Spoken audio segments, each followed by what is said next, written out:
അതോടൊപ്പം അതിന്റെ കോണ്ടെക്സ്റ്റിലാണ് ഈ തൊഴിൽ മേഖലയിലെ സ്ത്രീകൾ നേരിടുന്ന ഒരുപാട് പ്രശ്നങ്ങളുണ്ട്. അത് ഓരോന്നോരോന്നായി നമ്മുടെ ഗവൺമെന്റ് അടിയന്തര ഇടപെടൽ നടത്തിക്കൊണ്ട് മുന്നോട്ട് പോകും.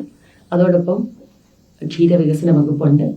കേരളത്തിലെ ഇപ്പം പല സംസ്ഥാനങ്ങളിലും ചില സംസ്ഥാനങ്ങളിലൊക്കെ നമുക്ക് മാതൃകയായ ചില സംസ്ഥാനങ്ങളൊക്കെ ക്ഷീരമേഖല എന്ന് പറയുന്നത് ഏറ്റവും കൂടുതൽ വളർച്ച പ്രാപിച്ചിട്ടുള്ള മേഖലയാണ്. ഞാൻ അടക്കമുള്ള ഇന്നലകളിലെ മലയാളികൾ വളർന്നു വന്നപ്പോൾ ഇത്തരം പശു അടക്കമുള്ള ഓരോ മൃഗങ്ങളുടെയും നമ്മുടെ ഇപ്പോഴത്തെ പെറ്റ് സങ്കല്പമല്ലല്ലോ, അതിനപ്പുറത്തേക്ക് ഒരു വരുമാന മാർഗം കൂടിയായിരുന്നു ഈ മൃഗങ്ങളൊക്കെ. ഇന്നത് നമ്മൾ അതിവേഗ നഗരവൽക്കരണത്തിന് വിധേയമായിക്കൊണ്ടിരിക്കുന്ന കേരളത്തിൽ കുറേയൊക്കെ അത് മാറുന്നുണ്ട്. പക്ഷെ ക്ഷീരവികസന വകുപ്പ് അത് പരമാവധി വ്യാപിപ്പിച്ച് ഇപ്പൊ നിലവിൽ 70 ലക്ഷം ലിറ്റർ പാലാണ് സംസ്ഥാനത്ത് ഉത്പാദിപ്പിക്കുന്നത് വിവിധ മേഖലകളിൽ. അത് 3 വർഷത്തിനുള്ളിൽ 1 കോടി ലിറ്റർ പാലാക്കി വളർത്തുക എന്ന ലക്ഷ്യത്തോടുകൂടി. അത് ക്ഷീരകർഷകർ ഒരുപാട് പ്രശ്നങ്ങൾ നേരിടുന്നുണ്ട്. ഇപ്പൊ മുമ്പൊക്കെ നമുക്ക് പുല്ലുണ്ടായിരുന്നു, വൈക്കോലുണ്ടായിരുന്നു. ഇപ്പൊ അത് കൃഷികളൊക്കെ ഇല്ലാതായതുകൊണ്ടും സ്ഥലങ്ങളൊക്കെ ഇല്ലാതെ അതൊക്കെ പരിമിതികളുണ്ട്. അപ്പൊ തീറ്റപ്പുൽ കൃഷി വ്യാപിപ്പിക്കുന്നു. കാരണം കാലിത്തീറ്റയ്ക്ക് വലിയ വിലയാണ്. കാലിത്തീറ്റ സർക്കാരിന്റെ ഒരു കാലിത്തീറ്റ ഫാക്ടറി, അതിന് സബ് സെന്റേഴ്സ് ഒക്കെ ഉണ്ട്. പക്ഷെ അവർക്ക് ഉത്പാദിപ്പിക്കേണ്ട റോ മെറ്റീരിയൽസ് ഉണ്ടല്ലോ, അതിന്റെ വില കൂടുതൽ കൊണ്ട് അവരും നഷ്ടത്തിലാണ്. അങ്ങനെ ഒരു സങ്കീർണമായ പ്രശ്നങ്ങളാണ്. അത്തരം കാര്യങ്ങളെ അഡ്രസ്സ് ചെയ്യാൻ വേണ്ടി ഞങ്ങളിപ്പോൾ നടപടികൾ എടുത്തുകൊണ്ടിരിക്കുകയാണ്.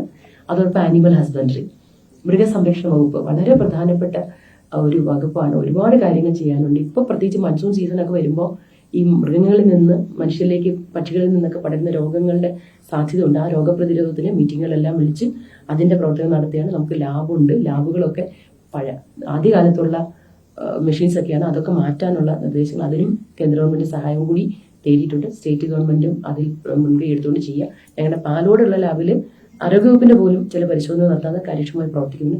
അങ്ങനെ എല്ലാ വകുപ്പിന്റെയും എല്ലാ മേഖലകളിലും പരമാവധി പ്രവർത്തനങ്ങൾ നടത്തിക്കൊണ്ട് മുന്നോട്ട് പോകുന്നു.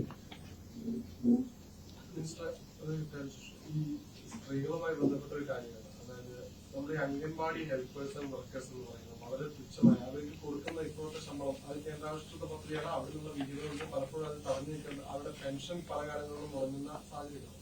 പക്ഷെ നമുക്കറിയാം, നിയമത്തിൽ 2 പെൻഷൻ ഒരാൾക്ക് അനുവദിക്കില്ല എന്നുള്ളതാണ് ചട്ടം. ഒരു മാനുഷിക വശം വെച്ചിട്ട് ക്ഷേമ പെൻഷനും അതോടൊപ്പം തന്നെ ഈ അംഗൻവാടി ഹെൽപ്പേഴ്സിന്റെ പെൻഷനും അത് ഒരുമിച്ച് കൊടുക്കാം, അല്ലെങ്കിൽ മാനുഷികപരമായിട്ടുള്ള ഒരു സമീപനം സർക്കാരിന്റെ ഭാഗത്തുണ്ട്. നിരവധി നിവേദനങ്ങൾ അതുമായി ബന്ധപ്പെട്ട് കിട്ടിയിട്ടുണ്ട്. അത് വകുപ്പിന്റെ പരിഗണനയിലാണ്, സർക്കാരിന്റെ പരിഗണനയിലാണ്. കാരണം ഈ പറയുന്ന പോലെ ഈ പല സമയത്ത് അവർക്ക് ഓണറേറിയം കിട്ടുന്നത് ഏറ്റവും കൂടുതൽ നമ്മുടെ ഒരു സമൂഹത്തിൽ കുഞ്ഞുങ്ങളെ വാർത്തെടുക്കുന്നതിൽ ഏറ്റവും കൂടുതൽ പങ്കുവയ്ക്കുന്നവരാണ്. അത് മാത്രമല്ല, മറ്റ് പല പദ്ധതികളും ദുർബല ജനവിഭാഗങ്ങളെ സഹായിക്കുന്ന പല കാര്യങ്ങളും അവർ വഴിയാണ് നമ്മൾ നടപ്പിലാക്കുന്നത്. പക്ഷെ അവര് ഒട്ടും ഈ സംസ്ഥാന സർക്കാരിന്റെ ഓണറേറിയം ഒരു സമയം കിട്ടും, കേന്ദ്ര സർക്കാരിന് ചിലപ്പോൾ മാസാവസാനം കിട്ടുന്നത്. ആ വകുപ്പിൽ ഒരുപാട് പ്രശ്നങ്ങൾ കിടക്കുകയായിരുന്നു. അവരുടെ കേന്ദ്ര ഗവൺമെന്റിന്റെ ഒരു പദ്ധതി പ്രകാരം, പോഷൻ അഭിയാൻ പ്രകാരം നമ്മൾ കൊടുത്ത സ്മാർട്ട് ഫോണൊക്കെ കേടായിട്ട് വർഷങ്ങളായി. അതൊന്നും പരിഹരിച്ചില്ല. അത് പരിഹരിക്കപ്പെടാതെ കിടന്നത് കൊണ്ട് കഴിഞ്ഞ ജനുവരിക്ക് മുമ്പൊക്കെ നമുക്ക് കേന്ദ്രത്തിന് വിഹിതം കിട്ടാത്ത പ്രശ്നങ്ങൾ വരെ ഉണ്ടായി. ഇപ്പൊ ഞാൻ വന്ന് വകുപ്പ് കാര്യങ്ങൾ പഠിച്ചപ്പോൾ എല്ലാം പെൻഡിങ് ആണ്, കുറേ പെൻഡിങ് ഉണ്ട്. അതിന് അടിയന്തരമായി ഞങ്ങൾ ഇടപെട്ടു കേന്ദ്ര ഗവൺമെന്റുമായി. അവരുടെ പ്രോജക്ട് സ്കീമാണ്. കേന്ദ്ര ഗവൺമെന്റ് എന്നിട്ട് എത്രയും പെട്ടെന്ന് അവർക്ക് കേന്ദ്രമന്ത്രി വനിതാ ശിശുക്ഷേമ വകുപ്പ് മന്ത്രിയും കണ്ട് അടിയന്തരമായി, കാരണം അത് ചെയ്താലേ തൽക്കാലം നമ്മൾ വേറെ ഫോണിൽ നിന്നൊക്കെ ചെയ്ത് അഡ്ജസ്റ്റ്മെന്റ് നടത്തി അത് ചെയ്യുന്നു. പക്ഷെ അത് പോരാ. ആദ്യം അതിന്റെ പ്രതികാരത്തിന് വേണ്ടിയുള്ള കാര്യങ്ങൾ ചെയ്തിട്ടുണ്ട്. എത്രയും പെട്ടെന്ന് അതിനുള്ള ഫണ്ട് അലോട്ട് ചെയ്ത് കിട്ടും. ഞങ്ങളുടെ താല്പര്യം അവർക്കൊരു ഐപാഡ് കൊടുക്കുക എന്നുള്ളതാണ്. കാരണം ഈ ഫോണിൽ കൂടെ ഒത്തിരി അപ്ഡേറ്റ് ചെയ്യാനുണ്ട്, ഒരുപാട് കാര്യങ്ങൾ അതിൽ ചെയ്യാനുണ്ട്. അതുകൊണ്ട് കുറച്ച് ഐപാഡ് കൊടുക്കാനുള്ള പദ്ധതിയാണ് കേരള സർക്കാർ. അപ്പൊ ഇവിടുന്ന് ഐപാഡ് കൊടുക്കാനുള്ള പദ്ധതിയില്ല. അപ്പൊ നമ്മൾ അതുകൊണ്ട് വേറൊരു രീതിയിൽ അങ്ങനെ അതും കൂടി കൊടുക്കാന്ന് വെച്ചാൽ നമ്മുടെ അംഗൻവാടി ജീവനക്കാരെ നമ്മുടെ സമൂഹത്തിന്റെ അവിഭാജ്യ ഘടകമാണ്, നമ്മളെ മുന്നോട്ട് നയിക്കുന്ന ഘടകമാണ്. അതുകൊണ്ട് അവർക്ക് വേണ്ടുന്ന എല്ലാ അവരുടെ നിർദ്ദേശപ്രകാരമുള്ള പരമാവധി സൗകര്യങ്ങൾ ചെയ്തു കൊടുക്കുന്നുണ്ട്. അംഗൻവാടികളുടെ മൊത്തത്തിൽ ഒരു റിവ്യൂ നമ്മൾ നടത്തുന്നുണ്ട്. ചില അംഗൻവാടികൾക്ക് കെട്ടിട്ട് എത്രയോ കാലമായിട്ടില്ല. ഒരു ദിവസം ഞാൻ ഒരു പരിപാടിക്ക് ചെന്നപ്പം ഒരു അംഗൻവാടി അധ്യാപിക വന്ന് എന്നെ വിളിച്ചുകൊണ്ട് പോയപ്പോൾ എന്തോ ഒരു 2-3 നിലയുള്ള കെട്ടിടത്തിൽ അപ്പുറവും ഇപ്പുറവും ബഹളവും പ്രശ്നമുള്ള സ്ഥലത്ത് അംഗൻവാടി പ്രവർത്തിക്കുന്നത്. വേറൊരുത്ത് പരിപാടിക്കുന്ന അംഗൻവാടിയിൽ നിന്ന് എഴുതി വെച്ചേക്കുന്ന ചെന്ന് നോക്കിയപ്പോൾ പൊട്ടി ഇരിക്കുന്നു. അങ്ങനെയൊക്കെ ഒരുപാട് പ്രശ്നം. അതുകൊണ്ട് മൊത്തത്തിൽ ആ കാര്യങ്ങൾ ഓൾറെഡി ലിസ്റ്റ് എടുത്തു.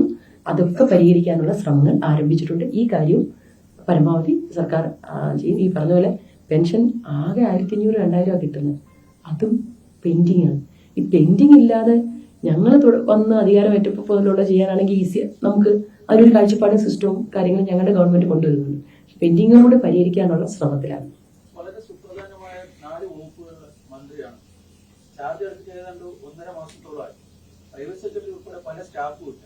ഇത് പ്രവർത്തനത്തെ ബാധിക്കുന്നു. അതൊക്കെ സമയത്ത് നടക്കും. അങ്ങ് ഒപ്പം മന്ത്രിയായ കെ തുളസിക്ക് PS-നെ മുഖ്യമന്ത്രി അനുവദിച്ചു. പക്ഷെ അങ്ങ് മിനിസ്റ്ററുടെ ഈ ഫയൽ ഇപ്പോഴും ക്ലിയർ ചെയ്യുന്നില്ല. അതില് ഒരു സ്വാഭാവിക നീതിയുടെ നിഷേധമുണ്ട്. ഒന്നുമില്ല, അതൊക്കെ സമയത്ത് വന്നോളൂ, അതൊന്നൊരു പ്രശ്നമേ അല്ല.